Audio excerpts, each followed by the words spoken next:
a heads up where we're at. Obviously, you're 6-4. Our guys are going out there, and we got some things to, I guess, look at and correct as we go back. This is a week to do that, just like the first week was, and just to reevaluate where we're at as a team. And obviously, we got some, 2 more games over here to play the regular season, and we're looking forward to that. And obviously, getting into a bowl bid as possible. But I'll leave it up to some questions if you guys like to ask. Chad. Hey Phil, Chad Leisiker, Des Moines Register. Looking ahead to Maryland quick, how big an advantage is it for them to have a coach that's seen your defense for 12 years, probably knows where the weak spots are? Do you feel like could be a big advantage, and how do you kind of combat against that? Well, I think if you look at it, obviously he knows us pretty well. Probably knows the signals and everything too. But I think, you go back in the system that we've been in for almost, since I've been here and since 1999, there's variations of things that we've done. Since I've taken over, and I think it's 2012, things have changed. Football has changed. Our players have changed. So really, when it comes down to it, I don't know who has the advantage or disadvantage in that case. Obviously, I think our guys it would be a heck of a challenge just to go out to the East Coast and play a very good football team as you see that as they competed against Oregon last week. So that's the challenge, is to make sure we can get our guys playing at a high level and getting ready for them guys. That's our next challenge. Hey Phil, Elliot Clough, Hawkeye Beacon. I just was curious about Jay Higgins' status, if you expect him to be back against Maryland, and then what do you think of Jaden Harrell and his relief of Jay when Jay was sidelined? Yeah, I don't know enough about the injury stuff over there. I bumped into Jay, and he's always seemed like he's ready to roll anyway, so I can't tell the difference, and I'm not really have any idea where he's at. I'm just making sure he has his time off and gets some free time to himself. But I'm sure if he can go, he'll go, and that's a pleasure. Harold, now I think he went in there. You could sit there and say, you got a kid coming in mid-game, that's a little bit tough, you're not the guy. I thought he went in and did pretty good job in there. There might have been one time he didn't set the front right away, but I'm sure that was nervous. The ball's in the middle field, anybody could make that mistake, and I don't really think it was a mistake. I just think other guys have to adjust to it, and I thought he did a really good job of going out there, gotten in the right defenses and in the right spot, and I thought he played physical. He did a good job for us to carry us through. Scott Dockerman with The Athletic. In 3 straight road games, you guys have allowed 200 plus rushing yards, and I know that's one of your principal tenets is to shut down the running game. Is there a reason, or is there some sort of underlying factor that's really allowed that to happen? And if so, in what ways are you guys trying to keep that from happening? Yeah, obviously, the opponents that you're playing, they look at film too, and they're trying to attack you in different ways. But whether you say and it's because we're on the road that we're giving up that much, is that was the question? It's just the way the way it turns out. I wouldn't say just because it's on the road. I think it has to do with the guys playing, and whether it's being in the right spot, making the plays that you have to make, or not making the plays. That's what it comes down to. We have 8 returning starting guys coming back this year. Everybody thinks that you're going to be just as good as you were last year, and you guys don't understand that. Every day you go out there, it's a challenge, okay? And you have to earn everything you get. And I think that we'll keep on striving and we keep on pushing these guys to be the best they can be every day. And I think that's what they're looking forward to. And we're looking forward to the next 2 games. Obviously, Maryland's the next one. And we're focused on how can we improve where we're at now until the game time. That's really what we're focused on. Tom Kakert, Hawkeye Report. Phil, wanted to ask you about the corner position opposite Jamari. You've had various different starters there. How would you assess that position right now? Yeah, I think there's, these guys are competing very hard for it, between Deshaun Lee, TJ Hall. Obviously Nestor's been out for at least a week or something, but I think there's some other guys we put in dime situation as a freshman. Watson went in and I think he did a decent job, you know what I mean? But I think there's, obviously everybody, it goes with everything. When you're sitting there, you're looking at it, that might be one position that, there's some opportunities that some guys can take care of. Tyler Attachment with the Des Moines Register. It seemed like the Michigan State game, the UCLA game, there was issues tackling. Just curious what your diagnosis of that was. Well, football's a tough game, and when you go out there, it's all about angles and the angles that you take, and are you taking the proper angles to it. And you could see sometimes we were probably maybe a little bit anxious at the Michigan State game, overrunning plays, and them guys cutting it back, and then it's going back to the basic fundamentals of football. It's obviously tackle the guy with the ball, but it's how you go about it and how you leveraging the ball, and that goes with all 11 guys. With the front guys, the outside, the backers, and the secondary. Are we all taking the same proper angles that we need to take to make sure the ball is being leveraged properly? And we talk about it all the time, and we're coaching it all the time. And obviously, our guys are trying to work on that. Every day they go out there, every time there's a play, it's a pursuit drill, and that's what we do. You got to run to the ball and making sure you're in proper position, and you got your feet up underneath you, you got your eyes where they need to be, and your body position where you need to be at. John Steffi Gazette. Hi Phil. Curious your thoughts, kind of overall evaluating the pass rush now through 10 games. Well, obviously, give an example of last week. We have more guys, chipping the tight ends, chipping the defensive ends now. The backs coming out of the backfield, chipping a little bit. So it's taking a little bit off of our pass rush a little bit. So I understand that, and I see why guys are doing it. It might give them an extra 1 or 2 extra seconds to get the ball off. So, we'll keep on working on it. I think Kelvin does a great job, and Jay, and we'll get back to where we need to be. And not saying that it's been terrible, but it's, obviously when those guys play well up front, we do well overall. Blake Hornstein, Hawkeye Headquarters. Phil, thanks for your time. I wanted to ask you about Jay Higgins from an intangible perspective. Seems like a guy, when we talk to him, he'll take ownership. If there was a breakdown on the defense, he'll put it on himself. And I just wanted to ask you how that stuff kind of resonates in the locker room. Seems like he's a guy that people tend to follow, and while that can be a prerequisite for a middle linebacker, it seems like he's just one of those guys that people are drawn to it and want to follow. Yeah, he's contagious, of how he goes about his business. It's important to him as a football player, and just a lot of guys. I mean, he prepares. He wants to know what he has to be doing, and we expect a lot out of him. And that's his job, to make sure that everybody's on the same page. And so I think he's always being, critical maybe of himself, sometimes too much. But he's been a great asset for us in the way he prepares and takes this game the way you're supposed to take the game.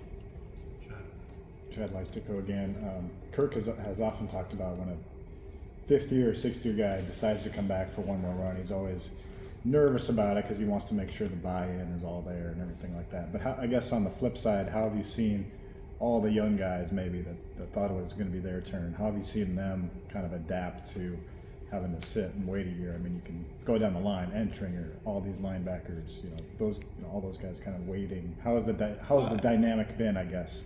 The dynamic's been great. I mean, I think the chemistry within the defense has been really good. I think the younger kids are seeing things and learning from the older guys, and maybe they didn't recognize when they're first going into the meeting or at the beginning of the season, and now they see the wear and tear, that some of the things that, wow, this is a little bit more complicated than just lining up and playing football. You got to know what you're doing. You got to have communication all the way across, and you got to be on top of your game. And some guys that we put in there, sometimes they find out real quick it's not as easy as you think. You might think you're good enough to be out there, but how fast it is, the game has changed, and you got to be able to change direction. You got to be able to your thought process of how you're going to defend somebody, or recognize the situation, or recognize the formation, recognize the down and distance. What are they trying to do to you? And I think it's been a benefit for some of these young guys to actually see that go on. Scott Bachman again. Kind of the double-edged sword of having so much experience back is you're younger players don't get as much experience themselves. However, in the secondary this year, you have played a lot of guys, whether it's in a dime package or rotating in a Lutmer entering the corners. Right now, how is your confidence, or has your confidence grown in them, and what do you see for them, not only now but also through bowl prep and then into next year when they start making their own case on why they should be the starter?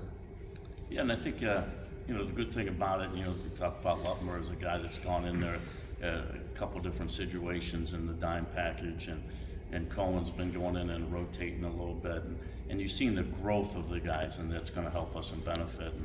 And obviously, our focus right now is on Maryland and making sure that we get the right pieces together, and the guys are contributing that need to be in the game. And if a situation comes up and some of these guys need to play, they need to step up and play. And I think they're ready for that. I think they've been on the field now. They understand what it takes to go out and prepare for a week and actually be on the field and be accountable for that. So I'm looking forward for their growth, and I think it's helpful for everybody in the back end.